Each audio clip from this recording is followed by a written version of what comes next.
intended for, it did spark significant questions, such as why do prisoners attract women so well?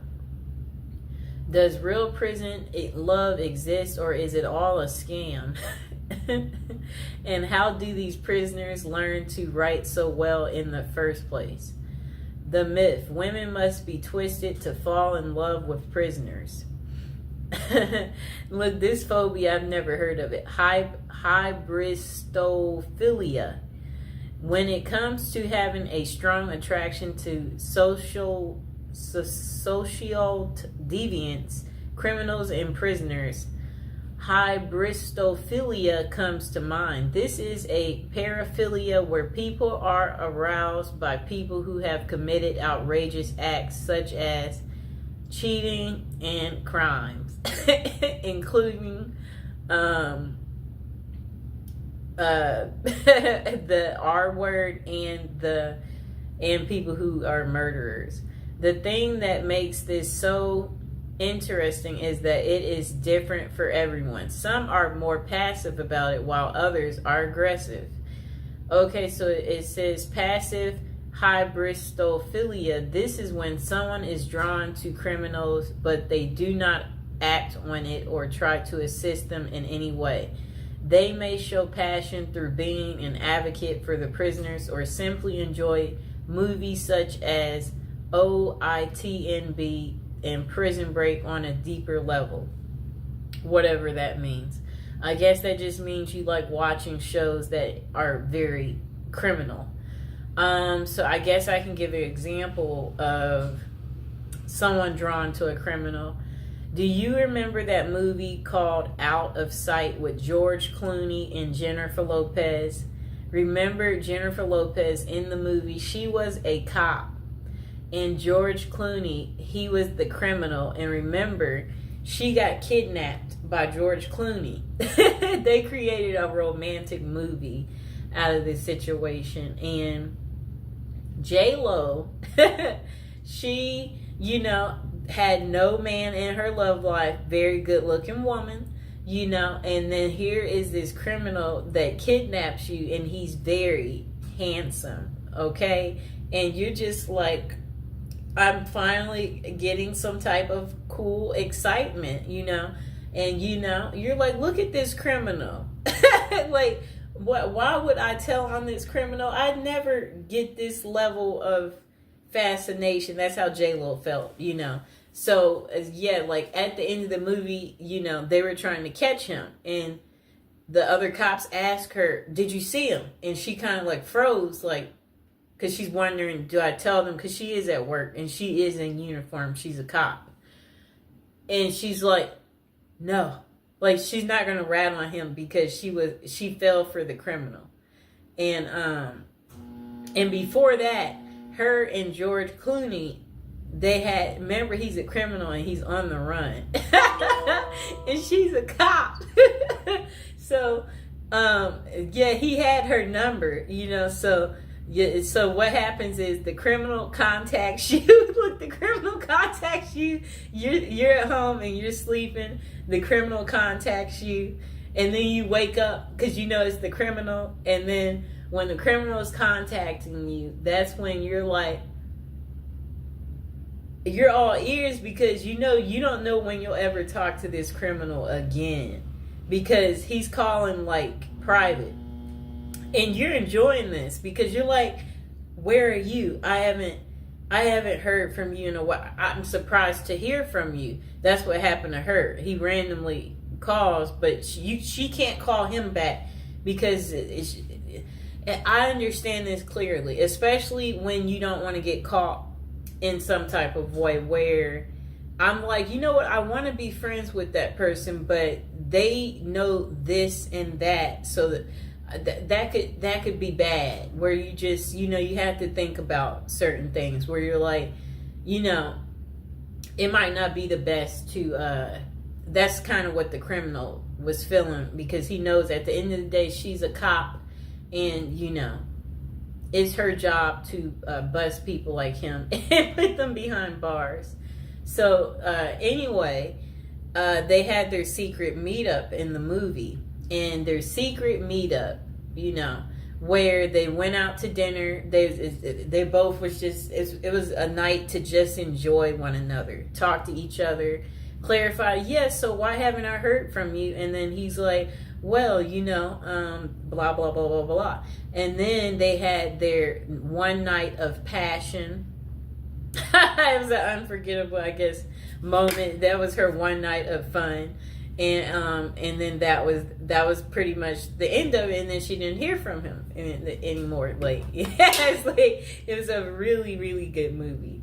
Probably one of her best movies. Okay, so look, back to aggressive. The next one's called aggressive hybristophilia. This is where trouble can arise. These are men and women who proactively help the criminal they are attracted to.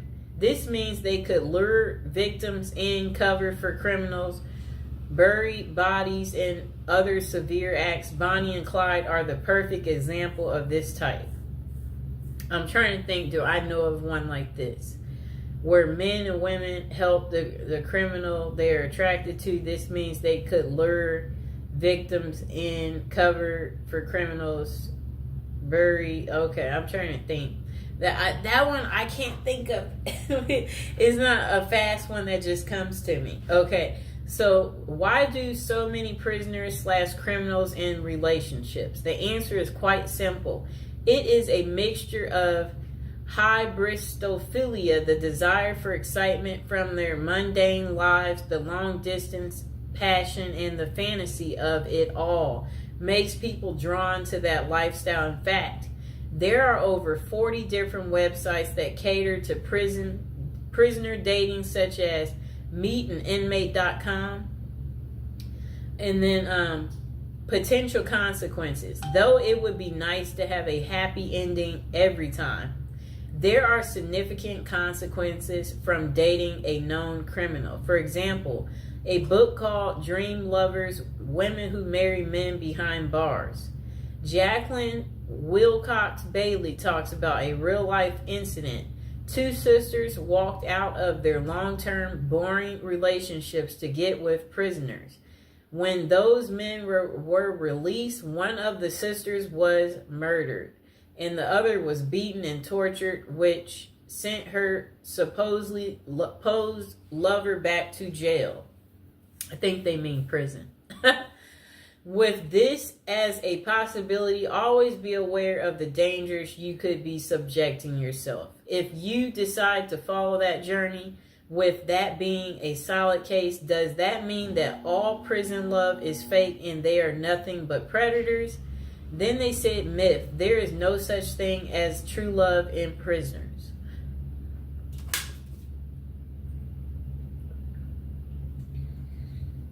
Okay, so they said there are some genuine and sincere relationships, but there are also tons of scams as well. How do you know the difference?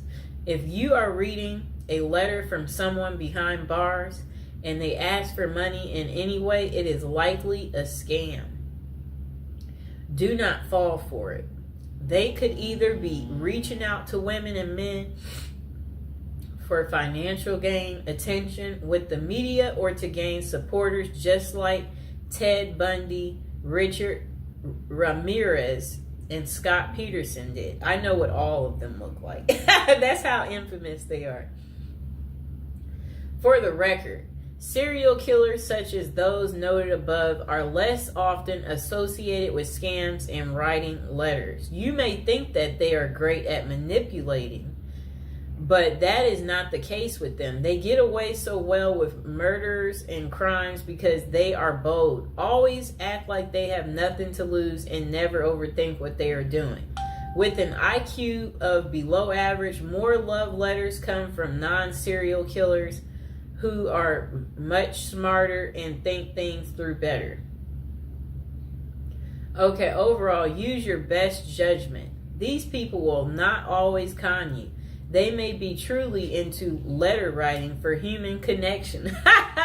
That's kind of funny because like they crave the connection, so they're writing the letter because, you know. There are many people in jail who do not have family or friends to reach out to.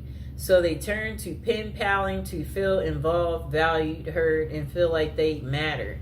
Though it may not always be about love, it can still be about companionship and support and worth volunteering to help people such as them feel cared about. Bonus, how to craft a prison letter. One thing I noted the most about the letter I have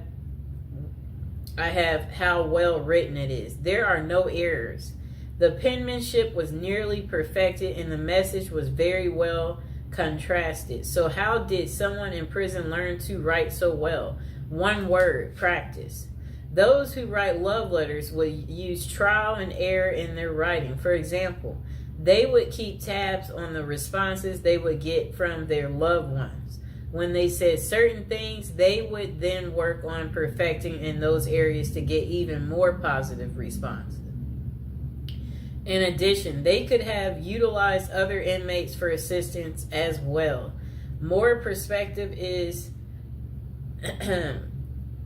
a catalyst for fostering new ideals and learning how to write a moving love letter or scamming someone successfully. If you want to learn to write a great letter, start with practicing. Use your feedback as a guide and never be afraid to ask for help so you can become a pro. And the final thought, falling in love with criminals and prisoners is hyperbristophilia, though having this characteristic is a passive sense is fine. Seek help if you feel like you will act on those passions. There are limited professionals that can assist, but it is worth finding a reputable person before you do anything drastic that could land you in jail yourself. Oh no. Remember, human connection and writing to prisoners is a great way to improve their quality of life. If you are talking to someone who has no one else on their side, keep being a hero to them. But always know the signs and be mindful if they are trying to scam you or not. The last thing you want to do is fall in love with someone behind bars only to find out they were using you for personal gain. At the last word from us, we don't know everything, but we do have an opinion on everything. Oh boy. That was quite interesting, right? Oh boy. That's what I have to say about that. I hope that, now you know why women love men in prison. I hope this has gotten through to you guys, so you get that deep understanding here and you understand that, women can fall in love pretty much with anything, okay? So